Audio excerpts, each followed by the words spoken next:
Hello everyone, ಎಲ್ಲರೂ ಹೇಗಿದ್ದೀರಾ? I hope ಎಲ್ಲರೂ ಚೆನ್ನಾಗಿದ್ದೀರಾ ಅಂತ ಅನ್ಕೊಂತೀನಿ. ಆ, ಸಂಕ್ರಾಂತಿ ಹಬ್ಬದ್ದು ವಿಡಿಯೋ ಸ್ವಲ್ಪ ಲೇಟಾಗಿ ಆಗ್ತಾ ಇದ್ದೀನಿ, ಯಾರು ಬೇಜಾರು ಮಾಡ್ಕೊಂಬಿಡಿ. ನಾನು ನನ್ನ ಮಗ ಇಬ್ಬರು ಮಾರ್ಕೆಟಿಗೆ ಹೋಗಿದ್ದು, ಸ್ವಲ್ಪ ಐಟಮ್ ತರಬೇಕಿತ್ತು ಹಬ್ಬಕ್ಕೆ ಅಂತ ಅಂದ್ಬಿಟ್ಟು ಮಾರ್ಕೆಟಿಗೆ ಹೋಗಿದ್ದು. ನನ್ನ ಮಗಳು ವಿಡಿಯೋ ಶೂಟ್ ಮಾಡ್ಕೊಡ್ತಾ ಇದ್ಲು. ಹಾಸನಲ್ಲಿ ಸ್ವಲ್ಪ ಎಲ್ಲ ರೇಟ್ ಜಾಸ್ತಿನೇ ಇತ್ತು ಹಬ್ಬದ ಟೈಮಲ್ಲಿ. ನಾನು ಸ್ವಲ್ಪ ಲೇಟಾಗಿ ವಿಡಿಯೋ ಅಪ್ಲೋಡ್ ಮಾಡ್ತಾ ಇದ್ದೀನಿ. ಅಲ್ಲಿಂದ ಕಪ್ ತೊಗೊಂಡು ಮತ್ತು ಅಲ್ಲಿ ಎಳ್ಳು ಬೆಲ್ಲ ತೊಗೊಂಡು ಮನೆ ಪೂಜೆ ಸಾಮಾನು ವಿಳ್ಯದೆಲೆ ಅಡಿಕೆ ಎಲ್ಲ ತೊಗೊಂಡು ಬರ್ತಾ ಇದ್ದೆ. ನನ್ನ ತಮ್ಮ ಏನೋ ರೇಗಿಸ್ತಾ ಇದ್ದ, ಅದನ್ನ ಮಾತಾಡ್ಕೊಂಡು ಬರ್ತಾ ಇದ್ದೆ. ರೋಡದಕ್ಕೂ ನಮ್ಮಿಬ್ಬರು ಜಗಳ ಇದ್ದಿದ್ದೆ. ಯಾಕಂದರೆ ಹಳೆ ವ್ಯೂವರ್ಸಿಗೆ ನೋಡಿರೋರಿಗೆ ಎಲ್ಲರಿಗೂ ಗೊತ್ತಿರುತ್ತೆ ನಾನು ಅವ್ನು ಯಾವ ಥರ ಜಗಳ ಆಡ್ತೀವಿ ಅಂತ ಅಂದ್ಬಿಟ್ಟು. ಮತ್ತು ಇದು ಅವರೆಕಾಯಿಗೆ ಬೇಯಿಸ್ತೀವಲ್ಲ, ಅದು 10 ರೂಪಾಯಿ ಕಟ್ ಮಾಡ್ತಾಯಿದ್ರು. ನಾನೊಂದು ತೊಗೊಂಡೆ. ಆಮೇಲೆ ಅದು 10 ರೂಪಾಯಿ ಬೇರೆ ಹರಿದೋಗ್ಬಿಟ್ಟಿತ್ತು. ಅವರು ಮತ್ತೆ ಇಲ್ಲ ಮೇಡಮ್ ಇದು ಹೋಗಲ್ಲ ಅಂತಂತ ಮತ್ತೆ 10 ರೂಪಾಯಿ ವಾಪಸ್ ಇಸ್ಕೊಂಡು ನಾನು 20 ರೂಪಾಯಿ ಕೊಟ್ಟು ಮತ್ತೆ 10 ರುಪೀಸ್ ಚೇಂಜ್ ತೊಗೊಂಡೆ. ತುಂಬ ಅಂದರೆ ತುಂಬ ಟ್ರಾಫಿಕ್ ಇತ್ತು ಹಾಸನಲ್ಲಿ. ಹಬ್ಬಗಳು ಬಂತು ಅಂತಂದರೆ ಫುಲ್ಲು ಟ್ರಾಫಿಕ್ಕು. ಸ್ವಲ್ಪ ನಾನು ಪಾರ್ಲರ್ಗೆ ಹೋಗ್ಬೇಕಾಗಿತ್ತು, ಅಲ್ಲೂ ಹೋಗೋಕ್ಕಾಗಲಿಲ್ಲ, ಟೈಮ್ ಆಗಿಬಿಟ್ಟಿತ್ತು. ಅಲ್ಲೂ ಸ್ವಲ್ಪ ಜನ ಇದ್ದರು. ಆಮೇಲೆ ಅವ್ರು ಫೋನ್ ಮಾಡಿ ಈವ್ನಿಂಗ್ ಬನ್ನಿ ಅಂತಂದರು. ಆಮೇಲೆ ಅವರೆಕಾಯಿ ತಗೊಳ್ಳೋಣ ಅಂತ ಹೋದು.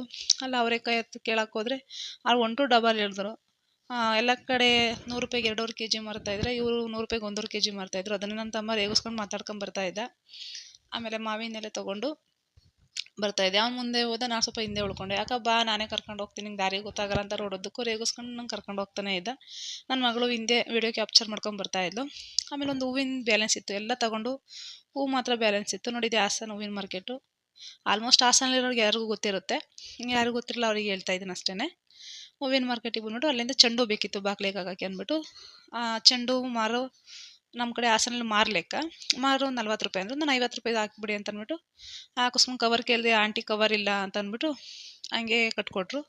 ಹಾಗೆ ತೊಗೊಂಡು 50 ರೂಪಾಯಿ ಕೊಟ್ಬಿಟ್ಟು ಮುಂದಕ್ಕೆ ಮತ್ತೆ ಪೂಜೆಗೆ ಹೋಗ್ಬೇಕಾಗಿತ್ತು. ಸೇವಂತಿಗೆ ಹೂವು, ಕಾಕಡ, ಕನಕಾಂಬರ ಎಲ್ಲ ಬೇಕಾಗಿತ್ತು.